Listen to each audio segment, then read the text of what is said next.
नमस्कार, स्वागत है आप सभी का हमारे इस बाल विकास एजुकेशन यूट्यूब चैनल पर। तो आज हम ये देख लेते हैं लेसन 2 रेस्पिरेटरी सिस्टम, श्वसन तंत्र।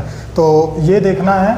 उसके बाद से इसके पहले का जो हम पढ़ाए थे यानी कि कंकाल तंत्र, बिल्कुल यानी कि जो पूरा ह्यूमन स्केलेटन पूरा समाप्त हो गया था, ए टू जेड, छोटा बड़ा सब कुछ। उसी तरीके से श्वसन तंत्र में भी कुछ भी नहीं बचेगा, यानी कि पार्ट वाइज करके ए टू जेड पूरा आपको सीखने के लिए मिल जाएगा। तो श्वसन तंत्र, रेस्पिरेटरी सिस्टम।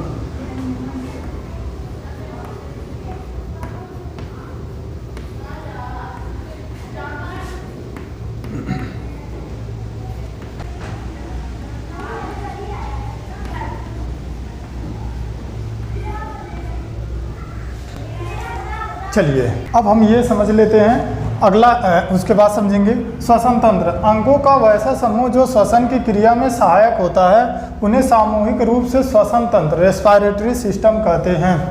अंगों का ऐसा समूह जो हमारे श्वसन तंत्र में सहायक होता है। श्वसन तंत्र यानी कि जब हम सांस लेते हैं तो वो हमको सहायक होता है। तो वो सभी अंग जितने भी हमको सांस लेने में मदद करते हैं वो श्वसन तंत्र कहलाते हैं। तंत्र मतलब आर्गन, वो एक क्या होता है, सिस्टम।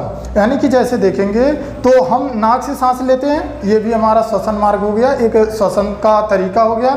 मुंह से भी हम सांस ले सकते हैं, तो ये भी एक मार्ग हो गया।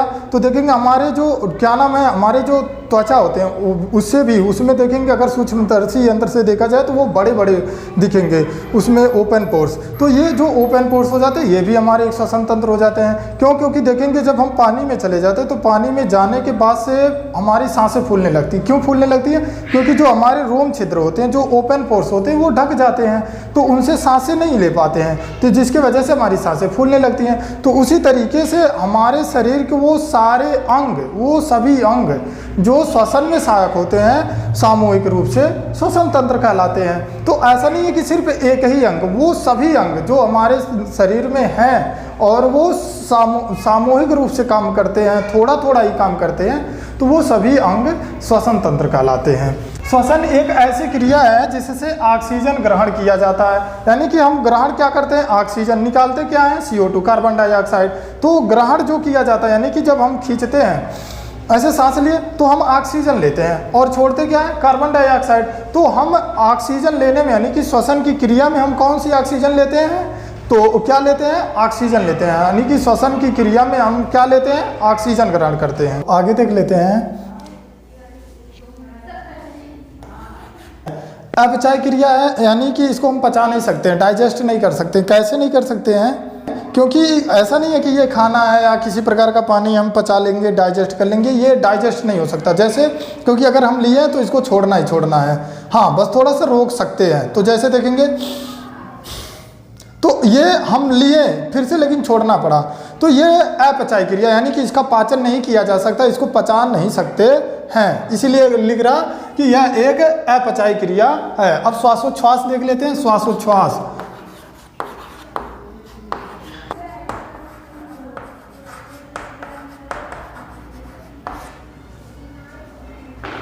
अब हम देखेंगे यह एक अपचय क्रिया, ये हो गया श्वासोच्छ्वास। श्वासोच्छ्वास क्या होता है, सांस अंदर लेने, श्वास अंदर लेने तथा बाहर छोड़ने की क्रिया को श्वासोच्छ्वास कहते हैं। सांस अंदर लेने तथा बाहर छोड़ने की क्रिया को श्वासोच्छ्वास कहते हैं। तो सांस लेना यानी कि जैसे हम खींच लिए, ये यानी कि हम लिए और छोड़े, लिए और छोड़े, इसी क्रिया को श्वासोच्छ्वास कहते हैं। अब आगे देखेंगे तो श्वासोच्छ्वास दो प्रकार का होता है, यानी कि ब्रीथिंग, सांस लेने की क्रिया दो प्रकार का होता है। तो ये देखेंगे तो कह रहा सांस लेने की क्रिया दो प्रकार की होती है, यानी श्वासोच्छ्वास दो प्रकार का होता है। ब्रीथिंग, ब्रीथिंग मीन्स होता है श्वासोच्छ्वास। तो निश्वसन, इंस्पायरेशन, निश्वसन, एक्सपायरेशन, यानी कि निश्वसन यानी कि सांस अंदर लेना, निश्वसन, निश्वसन अंदर लेना, सांस छोड़ा, निश्वसन। यानी कि जैसे मान लीजिए हम सांस खींचते हैं, खींच लिए, ये निश्वसन हो गया। उसी तरीके से ऐसे लिए हैं, छोड़ दिए, निश्वसन हो गया। यानी कि इंस्पायरेशन अंदर और एक्सपायरेशन बाहर, इंस्पायरेशन अंदर, एक्सपायरेशन बाहर। तो देखेंगे निश्वसन निश्वसन निश्वसन, सांस अंदर लेना निश्वसन, सांस बाहर छोड़ना निश्वसन। तो देखेंगे तो इंस्पायरेशन मतलब अंदर, इनर, ऐसे इंस्पायरेशन, इनर मतलब अंदर, इनर मतलब अंदर, और एक्सटर्नल मतलब बाहर, इंस्टर्नल, इंस्टर्नल एक्सटर्नल, इंस्टर्नल एक्सटर्नल। तो इंस्टर्नल मतलब अंदर, एक्सटर्नल मतलब बाहर। तो उसी तरीके से इंस्पायरेशन मतलब अंदर, एक्सपायरेशन मतलब बाहर। तो सांस अंदर लेने की क्रिया को निश्वसन कहते हैं। निश्वसन यानी कि ये वाला। सांस बाहर छोड़ने की क्रिया को निश्वसन कहते हैं। इंस्पायरेशन अंदर, इंस्टर्नल अंदर, एक्सपायरेशन बाहर, एक्सटर्नल बाहर, internal external, internal external, internal मतलब अंदर, एक्सटर्नल मतलब बाहर, इंस्टर्नल मतलब अंदर, एक्सटर्नल मतलब बाहर, इंस्पायरेशन मतलब अंदर, एक्सपायरेशन मतलब बाहर। तो ये हो गया।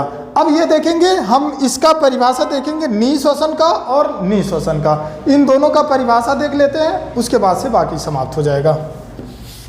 कि जब हम सांस अंदर लेते हैं तो कितनी मात्रा में ऑक्सीजन जो होता है, कितनी मात्रा में ऑक्सीजन होता है, कितना नाइट्रोजन होता है, कितना कार्बन डाइऑक्साइड होता है, उसकी मात्रा कितनी होती है, और जब हम छोड़ते हैं तो उसकी कितना मात्रा होती है, ये देख लेते हैं। तो इंस्पायरेशन एक्सपायरेशन का मतलब समझ गए। अब आगे हम देख लेते हैं निश्वसन। हेडिंग होगा निश्वसन।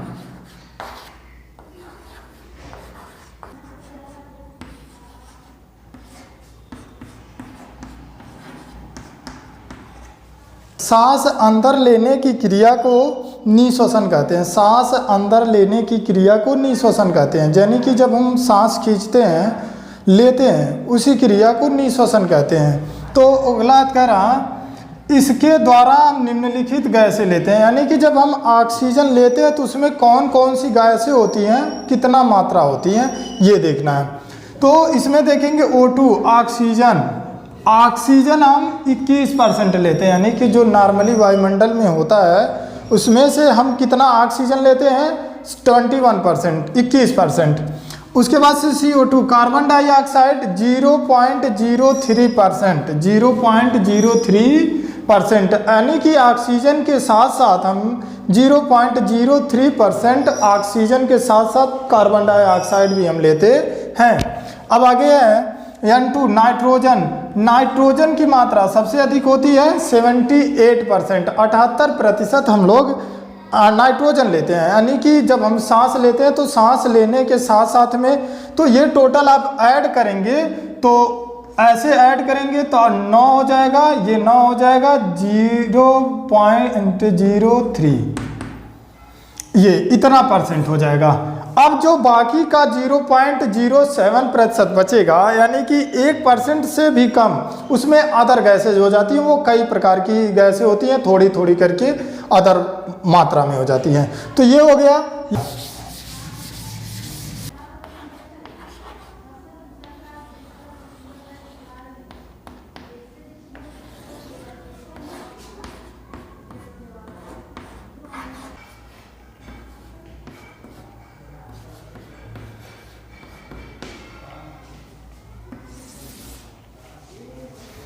ये अब हम देख लेंगे इसमें, जब हम सांस बाहर छोड़ते हैं तो उसे हम निश्वसन कहते हैं, एक्सपायरेशन। यानी कि जब हम सांस बाहर छोड़ते हैं, जैसे मान लीजिए लिए हैं, छोड़ दिए, जब हम सांस छोड़ते हैं उसी को निश्वसन कहते हैं, एक्सपायरेशन। तो कह रहा है जितनी मात्रा में हम सांस अंदर लेते हैं, जितनी मात्रा में हम सांस अंदर लेते हैं उतनी ही मात्रा में हम सांस बाहर, किंतु गैसों का अनुपात बदल जाता है। यानी कि जो गैस होता है वो अनुपात बदल जाता है। यानी कि हम निश्वसन में कितनी मात्रा में गैसें ले रहे थे, कौन कौन सी गैसें ले रहे थे, वो अनुपात बदल जाता है, वो सिस्टम चेंज हो जाता है। ऑक्सीजन, कार्बन डाइऑक्साइड, नाइट्रोजन, ये सभी गैसें सेम रहती हैं, लेकिन उसका मात्रा बदल जाता है, क्वांटिटी बदल जाता है। यानी कि कौन कितनी मात्रा में है। निश्वसन, निश्वसन में O2 17% हम छोड़ते हैं, CO2 4.6% छोड़ते हैं, और N2 78% छोड़ते हैं, 78%। ये हम नी श्वसन का पुराना वाला ही इसमें लिख लिए हैं, पिछला जो हम समझा चुके हैं इसको, और इसको हम कंपैरिजन करने के लिए नोट किए हैं मात्र, और ना कि इसका ये एग्जाम्पल है। इसका एग्जाम्पल ये है। तो अब देखेंगे क्वेश्चन बनता है। क्वेश्चन कई तरीके से बनता है कि यानी कि नी श्वसन में हम कितने प्रतिशत ऑक्सीजन छोड़ते हैं, कितने प्रतिशत ऑक्सीजन छोड़ते हैं, ये पॉइंट ध्यान रखिएगा। तो ये एक क्वेश्चन हो गया। फिर पूछ सकता है कि एक्सपायरेशन, नी श्वसन में हम कार्बन डाइऑक्साइड कितने प्रतिशत छोड़ते हैं, नी श्वसन में हम नाइट्रोजन कितने प्रतिशत छोड़ते हैं, नी श्वसन में हम कितने प्रतिशत ऑक्सीजन ग्रहण करते हैं, नी श्वसन में हम कितने प्रतिशत कार्बन डाइऑक्साइड ग्रहण करते हैं, नी श्वसन में हम कितने प्रतिशत नाइट्रोजन ग्रहण करते हैं। तो ये कई प्रकार से पैरेलल एक घुमा फिरा करके कई क्वेश्चन बन जाता है।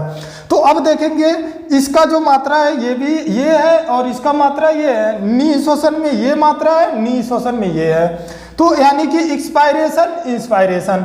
तो अब हमको इसमें क्या देखना है, तो देखेंगे 78%, नाइट्रोजन में 78%, तो ये भी सेम है, नाइट्रोजन 78%, यानी कि नी श्वसन और नी श्वसन में जो दोनों में 78% है, 78% है बस। उसके बाद से ये दोनों का सेम है।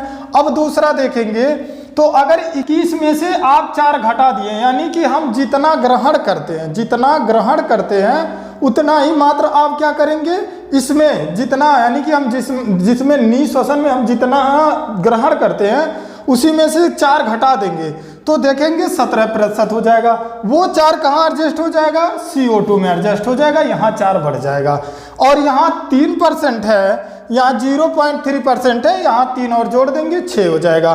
तो यानी कि 21 में से 4 घटाएंगे, 21 में से 4 घटाएंगे 17 हो जाएगा, 17 और 4 CO2 में बढ़ जाएगा, तो 4.6%, इसको 3 भी बोल सकते हैं। तो अब देखेंगे जोड़ेंगे तो सबका सब दोनों, इसका भी 99.03% टोटल आएगा, इसका भी। तो ये और ये रहा पूरा नी श्वसन, ये रहा नी श्वसन। अब उसके बाद से जो 1% बच रहा, यानी कि 1% से भी कम बच रहा, जो इसमें अदर गैसें हो जाती हैं, कई प्रकार की गैसें हो जाती हैं। तो ये पूरा का पूरा आपका रहा रिस्पायरेटरी सिस्टम, श्वसन तंत्र। अब ये बिल्कुल यहाँ समाप्त हो गया। और इसमें अगर आपको किसी प्रकार का कोई क्वेश्चन समझ में नहीं आया है तो आप हमें कमेंट बॉक्स में ज़रूर बता सकते हैं। और ये अगर आप स्क्रीनशॉट लेना चाहते होंगे तो ले सकते हैं। तो बस अब अगला, यानी कि अगला हम इसके आगे का पढ़ाएंगे। अगर आपको समझ में आता है तो एक बार कमेंट बॉक्स में ज़रूर बता दें कैसा आपको लगता है। और किसी प्रकार का कोई क्वेश्चन है तो आप कमेंट बॉक्स में पूछ सकते हैं, और हम इसी के साथ अपना बातें विराम करेंगे। और हाँ, एक बात और कहेंगे कि अगर आप नए हैं हमारे चैनल पर तो हमारे चैनल को सब्सक्राइब कर लें। इस देश को मैं एक दिन आज़ाद करा दूंगा, इस देश को मैं एक दिन आज़ाद करा दूंगा, इस देश से गुलामी का नाम मिटा दूंगा, इस देश से गुलामी का नाम मिटा दूंगा। जिन्हें नफरत है हमारी गरीबी से, जिन्हें नफरत है हमारी गरीबी से, मैं उनकी दौलत खाक में मिला दूंगा। जय हिंद, जय यूपी।